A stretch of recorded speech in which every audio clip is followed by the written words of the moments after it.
আয়াতুল কুরসি সম্পর্কে রাসূলুল্লাহ সাল্লাল্লাহু আলাইহি ওয়াসাল্লাম ইরশাদ ফরমান, আয়াতুল আযমি আয়াতুল কুরসি। সুবহানাল্লাহ। হুজুর ফরমান, আয়াত যেরকম বড় তার শানও বড়, মানও বড়, মর্যাদাও কি বড়।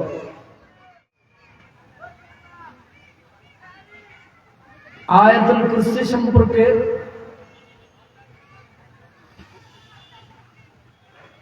কেউ কেউ এটাকে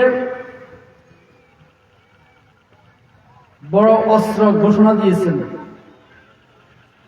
কোন কোন মুফাসসিরিন আল্লাহ এটাকে বড় মেডিসিন ঘোষণা দিয়েছেন।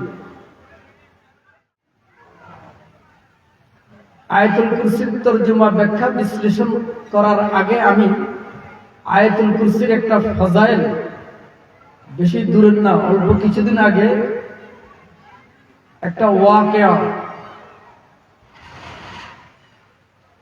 ঘটনা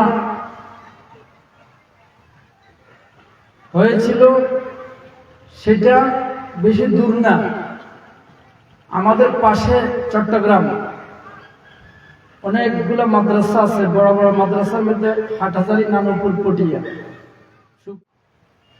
ফটিকছড়ি থানা একটা মাদ্রাসা আছে, ওই মাদ্রাসার নাম হলো নানুপুর মাদ্রাসা। ওই মাদ্রাসার বর্তমান মুহতামিম আল্লামা শাহ সালাউদ্দিন নানুপুরি। এই সালাউদ্দিন নানুপুরি সাহেবের আগে যিনি ছিলেন, উনি আমার শাইখ, আমার পীর, কুতুবুল আলম আল্লামা শাহ জমিরউদ্দিন নানুপুরি রাহমাতুল্লাহ। কুতুবুল আলম আল্লামা শাহ জমিরউদ্দিন নানুপুরি রাহমাতুল্লাহ আগে যিনি ছিলেন, ওনার পীর হযরত মাওলানা শাহ সুলতান আহমদ নানুপুরি রাহমাতুল্লাহ। এই বুজুর্গের নামটা বলেন তো কি? শাহ সুলতান আহমদ নানুপুরি রাহমাতুল্লাহ। নানুপুরি রাহমাতুল্লাহ আলাইহি যখন মাদ্রাসা শুরু করেন, তখন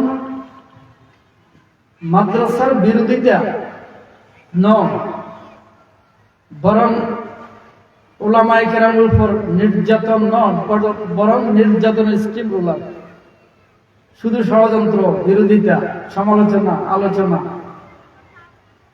এরকম আমাদের দেশেও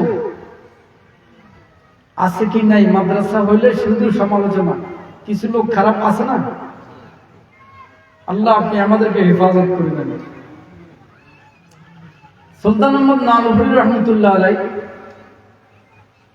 ওনার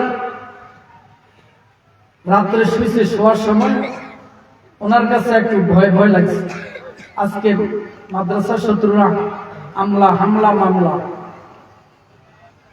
রাত্রে শোয়ার সময় উনি আমল করছেন, সবচেয়ে বড় সেরা আমল হলো আয়াতুল কুরসি পাঠ করে শুয়েছেন।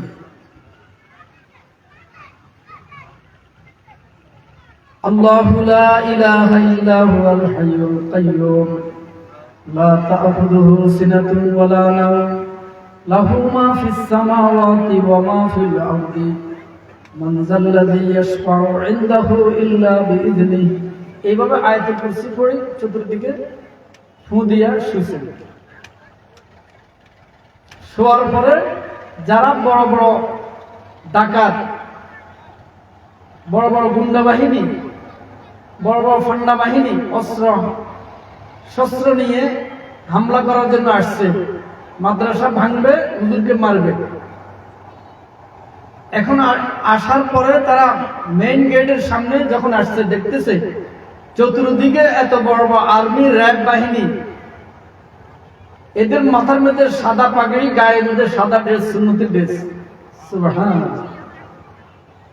ওই যারা হামলা করতে আসছে অস্ত্র নিয়ে, তারা বলতেছে আমরা আমেরিকার সৈন্যদের সাথেও কাজ করছি, এরকম সৈন্য আর দেখিনি।